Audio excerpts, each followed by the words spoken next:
폐암은 20년 이상 암 사망률 1위를 차지하고 있는 질환입니다. 폐암하면 자연스럽게 흡연을 떠올리시죠? 하지만 평생 담배를 피지 않았는데도 폐암 진단을 받고 투병하시는 분들도 적지 않습니다. 국내 통계로 보면 폐암 환자 10명 중 3명은 흡연을 한 적이 없는 비흡연자입니다. 환자나 가족 입장에선 정말 억울하고 원통한 일이죠. 대체 그 이유가 무엇 때문인지 지금부터 폐암에 대해 자세히 읽어드리겠습니다. 안녕하세요. 종양내과 전문의 강진영입니다. 폐암에 걸렸다고 하면 다 같은 폐암이라고 생각하시죠? 그렇지 않습니다. 현미경으로 들여다보았을 때 크기가 작은 세포를 가진 소세포 폐암과 좀 더 크기가 큰 비소세포 폐암으로 나뉘어집니다. 또 이런 비소세포 폐암은 세포 모양이 평평하게 생긴 경우를 편평상피세포암,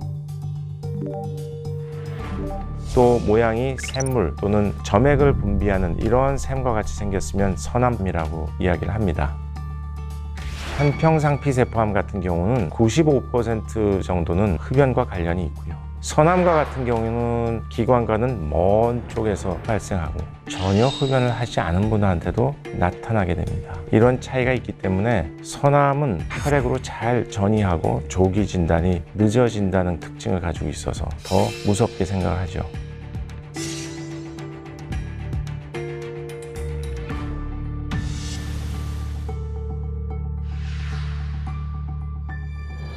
폐암은 사실 다른 어떤 암보다 치료의 개발이 굉장히 앞서가고 있는 분야입니다. 그런데 폐암 중에서는 지난 30년간 치료 방법이 전혀 변하지 않는 암이 존재합니다. 소세포 폐암입니다. 처음 항암 치료를 하면 크게 줄어들고 반응을 잘하기 때문에 이거 좋은 암이야 라고 생각하기 쉽지만 한번 약에 대해서 내성이 생기게 되면 어떤 항암 치료제를 하더라도 잘 반응하지 않고 빨리 전신으로 퍼지게 됩니다. 그래서 소세포 폐암은 대부분 많이 진행된 상태에서 발견하기 때문에 약물 치료나 방사선 치료를 한다 이렇게 이야기를 합니다. 조사에 따르면 담배가 대기 중에 탈 때 나오는 연기에는 대개 한 40개 이상의 발암 물질이 알려져 있는데 이 흡연자가 입에서 뱉는 연기에 비해서 니코틴이 3 내지 5배, 일산화탄소가 5배 정도나 된다고 알려져 있습니다. 하루에 담배를 한 갑을 피는 흡연자의 집에 하루를 머물면 담배 3개 피를 핀 것과 마찬가지고 폐암에 걸릴 위험이 비흡연자와 함께 사는 것의 2배 정도가 된다고 알려져 있습니다. 비흡연 여성들은 암의 발견 시기가 늦기 때문에 완치율도 더 낮습니다. 감기나 호흡기 질환 의심해서 검사를 받아보니 이미 수술을 할 수 없는 폐암 사기였다는 사람이 적지 않을 것입니다. 따라서 정기적인 검진을 받고 가능한 한 연기를 들이실 때도 깊이 들이시지 않도록 주의를 하셔야 되는 것이죠. 가사일 중에서 발생하는 그런 연기들도 조심을 하셔야 되고 자주 환기를 하시는 것이 좋습니다. 영상을 보고 계신 여러분들이 간단하게 점검해 볼 수 있도록 몇 가지 체크리스트를 알려드릴게요. 목이 자주 쉬고 좀처럼 낫지 않는다. 이 경우는 성대 조절 신경이 암에 의해서 침범됐을 때 성대가 마비되면서 목이 쉽니다. 또 기침할 때 가래나 혈담이 나오는 경우가 많다. 기관지 확장증이나 결핵이나 다른 이유도 있겠지만 꼭 한번 사진을 찍어 보시는 것이 좋을 것 같습니다. 그리고 숨이 차고 숨 쉴 때 쌕쌕거리는 소리가 난다 하는 것은 암 덩어리에 의해서 기관지가 일부 막혀졌을 때 숨이 쉬면서 나올 때 나오는 저항 때문에 나는 소리거든요. 또 흉통, 두통, 요통, 어깨 결림 이런 경우는 안타깝지만 머리에 전이가 있을 때도 두통이 생길 수 있고요. 허리뼈에 암이 전이가 되었을 때 결림 증상이 심하게 나타나는 것입니다. 얼굴이나 목이 심하게 붓는다는 것은 암 덩어리가 머리나 또는 어깨에서 심장으로 유입되는 혈관을 누르게 되면 혈액이 순환되지 못하면서 얼굴이나 목에 부종이 생기게 되는 현상이 나타납니다. 또 몸속의 피부색이 검게 변하기도 하고요. 식욕이 없으면서 체중이 감소하고 구역질이나 구토 증세가 자주 있고 다친 적이 없음에도 불구하고 갈비뼈에 골절이 있다는 것은 암에 의해서 뼈가 녹기 때문에 골절이 생긴다고도 우리가 생각할 수 있을 것 같습니다. 자, 여러분 몇갑년 이런 말을 들어보신 적이 있으신가요? 흡연으로 인한 담배 연기에 노출된 기간과 흡연 양을 곱한 값을 이야기합니다.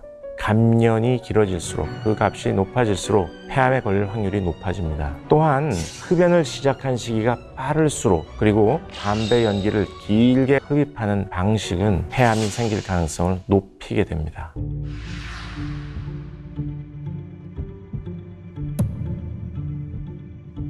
원래 담배는 비싸고 귀한 물건이었다고 합니다. 일반 서민들은 구하기가 힘들었죠. 1854년부터 외국에서 대규모의 담배 회사들이 만들어집니다. 담배 가격을 낮출 수 있게 됐고 1929년도에 미국에 대공황이 있었습니다.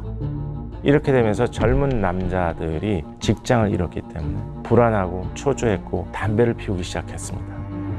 결국 이제 사태의 심각성을 깨달은 미국 공중보건성은 폐암과 만성기관지염을 유발한다는 공식적인 보고서를 발표하게 됩니다. 그래서 미국의 이 담배 회사들은 표면적으로 흡연의 건강 피해를 최소화한 목적으로 필터 담배를 만들어내기 시작합니다. 이렇게 되면서 흡연을 했던 분들은 금연을 하지 않고 순한 담배라고 생각을 하고 필터 담배를 피우게 됩니다.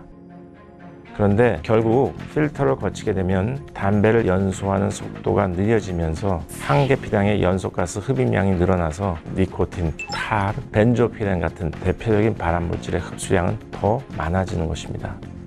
또한 필터를 거치면서 유해가스의 분자가 잘게 나누어지고 미세해져서 폐나 기관지에 몸속 깊숙이 도달하게 돼서 선암을 만들어내기 때문에 더 위험한 것입니다.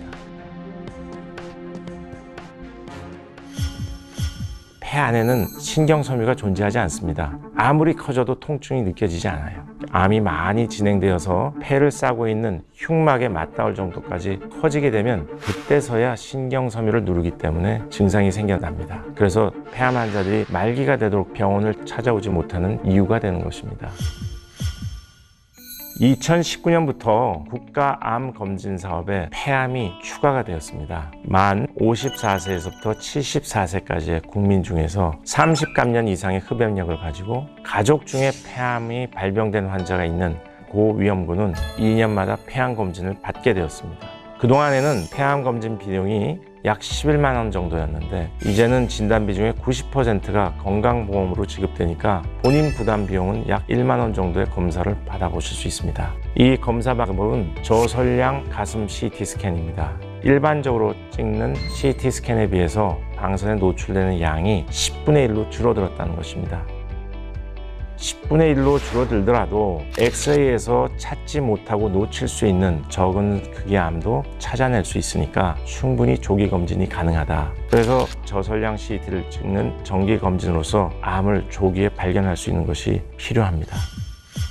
똑같은 폐암이라고 해도 환자의 유전학적 특성이나 환경에 따라서 폐암의 종류가 다양하게 세분화되는데 15년 전, 20년 전만 해도 이러한 특성을 분석할 수가 없었기 때문에 그리고 분석을 하더라도 매우 많은 시간과 비용이 필요해서 실제 임상에서 많은 환자를 대상으로 해서 적용될 수가 없었습니다. 결국 다른 종류의 암 환자임에도 모두 똑같은 항암제를 사용하게 되었기 때문에 부작용과 고통에 시달리다가 돌아가신 분도 많았고요. 한 예로 소설 별들의 고향 바보들의 행진으로 유명했던 소설가 최인호 씨가 침샘암으로 투병할 때 제가 진료를 맡았습니다. 우리 최인호 선생님도 이 세포독성 항암제 부작용 때문에 손톱이 다 빠지게 됐습니다. 새벽에 회진을 돌다 보니 글은 써야 되겠는데 너무 힘드니까 골무를 끼워서 하는 기억이 남습니다. 이제 앞으로의 세상은 이러한 부작용을 피하고 사람 개개인이 가진 유전자, 임상정보, 병리학정보, 영상정보 뿐만 아니라 환경이나 라이프스타일, 생활 양식을 고려해서 병을 예방하고 치료하는 의학이 태동되게 됩니다.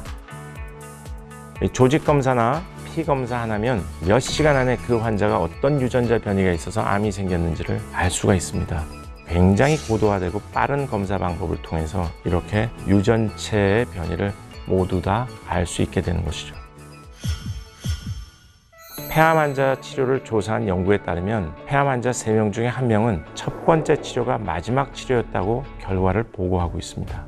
많은 폐암 환자들이 암이 뒤늦게 발견되어서 첫 번째 치료를 받고 긍정적인 효과를 보이지 못한 경우에는 자포자기한 심정이 되겠죠.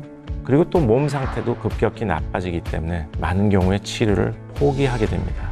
그래서 1차 치료를 환자에게 가장 적합한 치료를 선택하게 해주느냐가 무엇보다도 중요한 것이고, 이 환자에서는 과연 표적 항암제 치료를 먼저 받는 것이 좋을지, 세포독성 항암제를 써야 할지, 세 개 중에 2가지를 병용하는 게 좋을지 매우 중요한 치료에 대한 결정을 내려야 됩니다. 폐암으로 수술한 환자도 완치가 되는 것이 아닙니다. 1기보다는 2기, 임기보다는 3기에서 5년 생존율이 떨어집니다. 수술을 하더라도 재발을 할 가능성이 높다는 것이죠. 이러한 수술한 환자한테 어떻게 하면 재발을 할 수 없게 만들까 하는 것이 보조 치료입니다. 보조 치료로서 어떤 치료가 가장 이 환자한테 재발을 억제할 수 있을까? 최근에는 어떤 유전자 변이 때문에 이 환자가 폐암이 생겼고 수술을 받았는지 수술한 조직에서 유전체 검사가 가능해집니다. 이것을 통해서 좋은 효과를 보였다는 임상 연구 결과가 속속 발표되고 있습니다. 그러니 여러분, 내 건강에 많은 관심을 기울여서 예방을 하고 설사 폐암이 생기더라도 결코 두려워하지 마시고 주치의 의견에 따라서 치료를 받는 것을 적극 추천하고 싶습니다.